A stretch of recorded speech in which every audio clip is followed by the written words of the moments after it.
Assalamualaikum warahmatullahi wabarakatuh. Perkenalkan, nama saya Mariati, mahasiswa UT S1 PGSD. Kali ini saya akan melakukan praktikum IPA mengenai pengaruh deterjen terhadap pertumbuhan kacang hijau. Ekosistem. Ekosistem merupakan suatu sistem yang terdiri dari makhluk hidup, lingkungan fisiknya, serta berbagai interaksi yang terjadi di dalam suatu area tertentu. Di dalamnya terdapat komponen abiotik seperti tanah, air, iklim, mineral, dan cahaya matahari, serta komponen biotik yaitu seluruh organisme yang hidup di dalamnya. Pencemaran lingkungan. Pencemaran lingkungan merupakan penurunan kualitas lingkungan akibat masuknya zat, energi, atau komponen lain ke dalam lingkungan yang menyebabkan perubahan pada sifat fisik kimia dan biologi lingkungan tersebut. Pencemaran dapat terjadi di berbagai media lingkungan seperti udara, air, tanah, dan laut, serta dapat disebabkan oleh aktivitas manusia maupun proses alamiah. Dampak buruk limbah deterjen. Dampak buruk limbah deterjen yaitu dapat menurunkan kadar oksigen terlarut dalam air yang berdampak negatif terhadap biota perairan seperti ikan. Kondisi ini dapat menyebabkan gangguan pernapasan pada ikan dan bahkan kematian. Sedangkan limbah deterjen yang dibuang ke tanah dapat mengganggu mikroorganisme tanah dan menurunkan kualitas kesuburan tanah. Pencemaran tanah akibat limbah deterjen menyebabkan penurunan kesuburan tanah dan gangguan pada kesehatan tanaman. Kali ini saya akan mempraktekkan pengaruh deterjen terhadap pertumbuhan kacang hijau. Apa saja sih yang perlu kita butuhkan? Yang perlu kita siapkan yaitu ada 1 botol ukuran 1000 ml. Karena saya tidak punya neraca atau gelas ukur, maka saya menggunakan botol air minum yang berukuran 1000 ml. Nah, lalu selanjutnya kita gunakan gelas dengan ukuran 600 ml minimal. Lalu kita beli label, yaitu yang pertama 100%, yang kedua 50%, yang ketiga 25%, yang keempat 12,5%, yang kelima 6,25%, yang ke-6 3,1%, dan yang ketujuh adalah label kontrol atau nanti berisi air legal. Dan tidak lupa juga kita sediakan deterjen, kacang hijau, dan kapas sebagai kapas saring. Lalu kita jangan lupa sediakan air, ya. Nah, langsung saja saya akan praktekkan di sini. Pertama, kita masukkan air sebanyak 1000 ml ke dalam botol.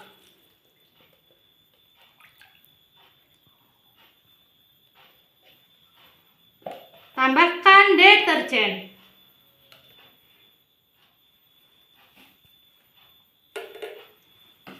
Kira-kira 1 gram ya. Lalu agar larutannya larut, bisa kita kocok.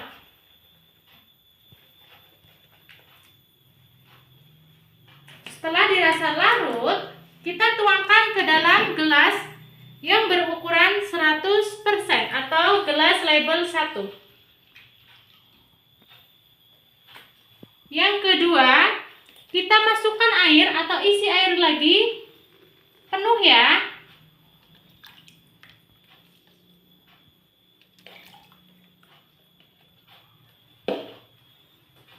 Tuangkan kembali ke label 2, 50%. Isi kembali airnya secara full.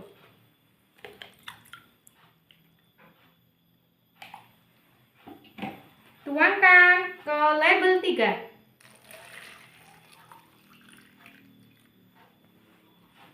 Lakukan hingga selesai.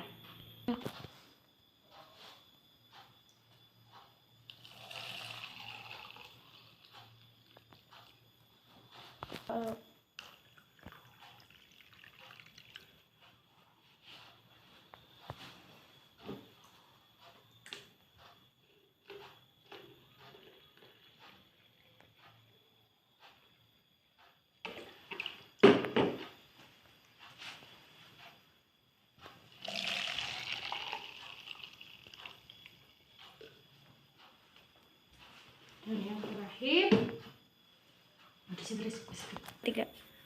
nah, setelah semuanya gelas telah terisi, maka tahap selanjutnya adalah kita menuangkan air tadi ke dalam gelas dan memasukkan kacang hijau. Kita buka dulu kacang hijaunya. Nah, kita tuang ke dalam gelas satu persatu.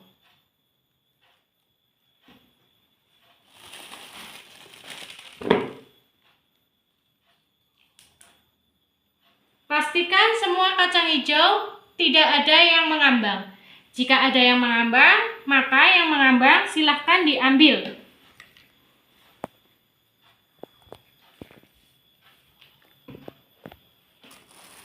Masukkan kira-kira 10 butir kacang hijau. Seperti biasa, pastikan tidak ada yang mengambang. Jika ada yang mengambang, silahkan diambil.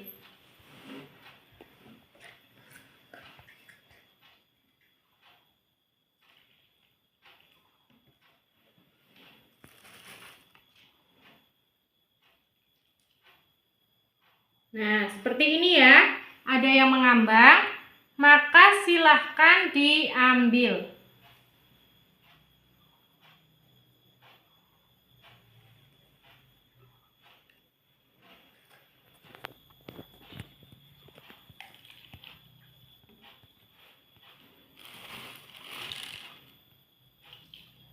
Ini tidak saya hitung, saya kira-kira saja ada 10 biji di dalam sini. Lakukan secara berulang hingga selesai.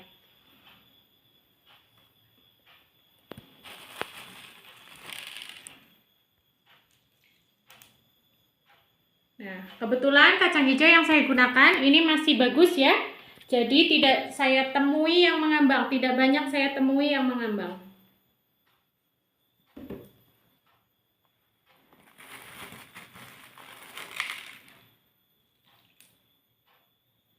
Nah, dan yang terakhir, label kontrol atau air murni yang belum tercemar oleh pengaruh deterjen. Seperti yang lainnya, kita masukkan kacang hijau kurang lebih 10 butir, saya kira-kira saja ya. Nah, di sini banyak dijumpai yang masih mengambang ya. Ada beberapa yang mengambang, silahkan diambil. Kita pilih yang tenggelam. Lalu kemudian tunggu selama 5 menit. Baru nanti setelah 5 menit kita pindahkan ke label kontrol. Sambil menunggu, kita akan memasukkan kapas saringnya. Kita masukkan satu-satu sebagai kapas saring yang akan digunakan untuk tempat pertumbuhan kacang hijau, penelitian pertumbuhan kacang hijaunya. Nah, ini dia. Kita kasih kapas saringnya semua ya.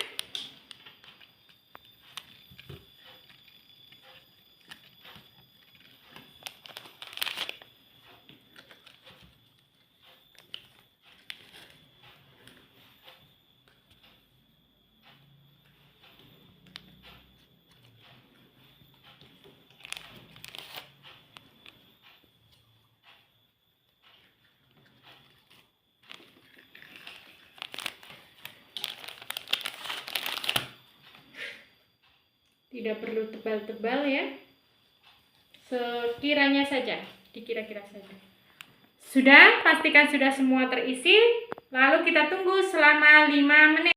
Setelah kita tunggu selama 5 menit atau kita rendam selama 5 menit, maka kita bisa tuangkan kembali airnya ke dalam gelas takar yang tadi. Lalu kita basahi, jangan lupa, jangan sampai ketukar ya labelnya ya. Kita basahi kapas kira-kira secukupnya lah ya, sampai kapasnya basah.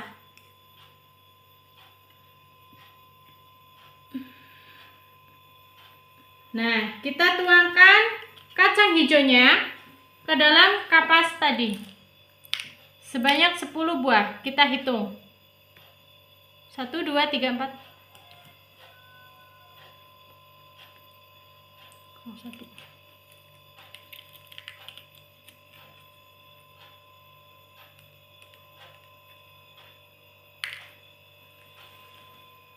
Lakukan secara berulang.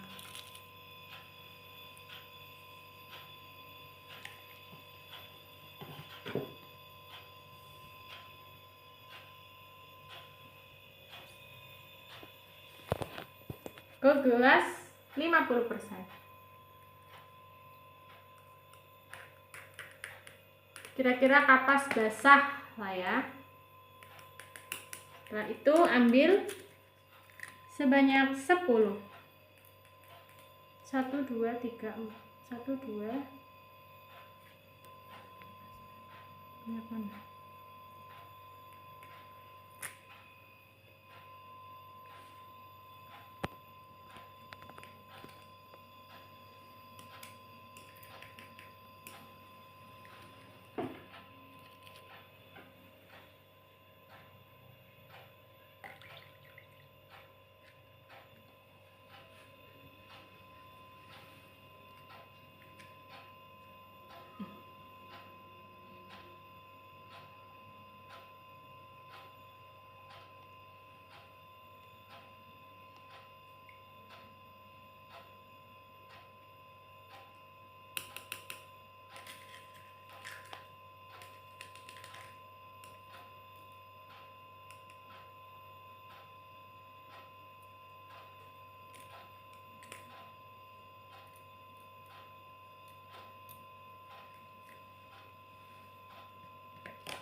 Jadi mungkin ada kacang hijaunya gembung.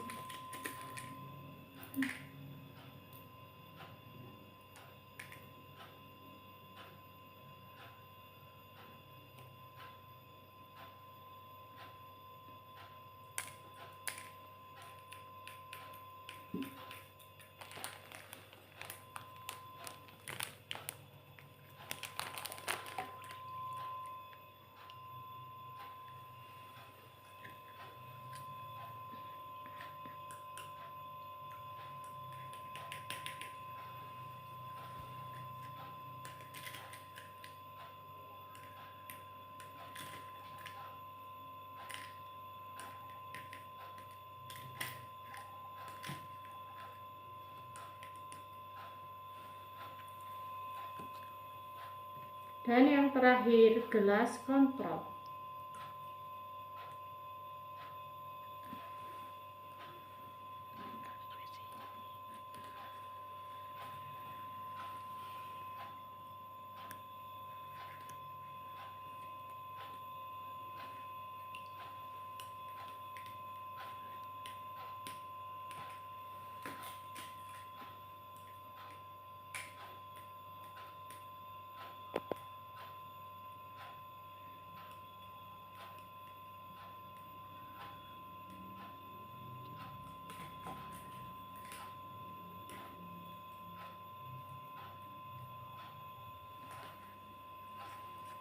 Setelah itu kita simpan ke dalam atau kita tutupi dengan kertas aluminium foil dan 2 hari. Tumbuhan kecambah yang terpengaruh oleh deterjen setelah 2 hari atau 48 jam tertutup dengan aluminium foil.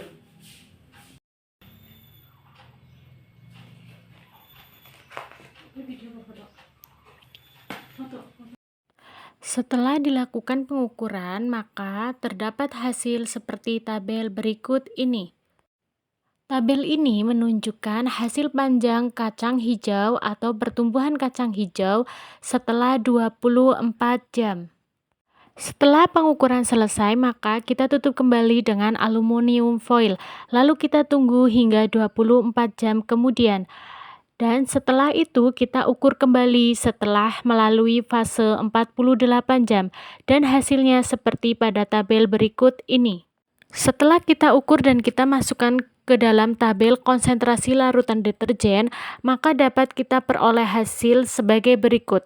Pada diagram batang ini menunjukkan prosentase pertumbuhan kacang hijau, di mana kacang hijau yang tidak terpengaruh oleh larutan deterjen, dia bertumbuh sangat pesat. Pembahasan. Berdasarkan hasil penelitian yang telah saya lakukan terhadap pertumbuhan kacang hijau dengan pengaruh deterjen membuktikan bahwa deterjen memiliki pengaruh negatif yang sangat signifikan terhadap pertumbuhan kacang hijau. Pada percobaan dengan deterjen, pertumbuhan kacang hijau sangat minim, baik dari segi jumlah kecambah yang tumbuh maupun panjang tunasnya. Sebaliknya, sedangkan pada percobaan menggunakan label kontrol atau dengan air murni, seluruh biji kacang hijau berhasil tumbuh 100% dan menghasilkan tunas yang panjang dan sehat. Hasil ini membuktikan bahwa deterjen menghambat proses perkecambahan dan pertumbuhan tanaman. Kemungkinan besar, kandungan kimia dalam deterjen seperti surfaktan, fosfat, dan bahan aditif lainnya merusak jaringan biji atau mengganggu proses fisiologis penting seperti penyerapan air, pernafasan seluler, dan sintetis enzim yang diperlukan untuk perkecambahan. Deterjen juga bisa menyebabkan perubahan pH atau menghasilkan senyawa toksik di lingkungan tubuh tanaman yang berdampak langsung pada kesehatan dan aktivitas sel-sel biji. Selain itu, deterjen dapat merusak struktur membran sel, mengganggu keseimbangan ion, atau menyebabkan stres oksidatif pada jaringan tanaman. Sebaliknya, air murni memberikan kondisi ideal untuk proses imbibisi atau penyerapan air, aktivitas enzim, dan pemecahan cadangan makanan dalam biji, yang semuanya penting untuk memulai dan mempertahankan proses perkecambahan. Hal ini menjelaskan mengapa biji kacang hijau pada perlakuan kontrol tumbuh secara optimal. Selain itu, dapat kita perhatikan melalui tabel grafik 2.2. Di sana terlihat jelas bahwa semakin sedikit tingkat kandungan deterjen dalam air, maka semakin besar prosentase tumbuh kacang hijau. Bahkan panjang perkecambahannya pun memiliki prosentase hingga 9,3 mm. Di hari kedua sebaliknya, semakin banyak kadar deterjen yang terdapat pada kacang hijau, maka akan semakin terhambat pula pertumbuhannya, baik tingkat panjang maupun prosentase tubuhnya. Dalam percobaan yang saya lakukan terbukti pada kandungan 100% terdapat biji kacang hijau yang tidak tumbuh baik di hari awal maupun di akhir. Kesimpulan, dari percobaan yang telah saya lakukan terhadap pertumbuhan kacang hijau yang dipengaruhi deterjen, maka dapat saya simpulkan bahwa paparan deterjen sangat tidak disarankan pada lingkungan tanaman, terutama pada tahap awal pertumbuhan seperti perkecambahan. Penelitian ini juga memberi gambaran pentingnya menjaga kebersihan lingkungan dari limbah deterjen agar tidak mencemari tanah atau air yang digunakan untuk pertanian.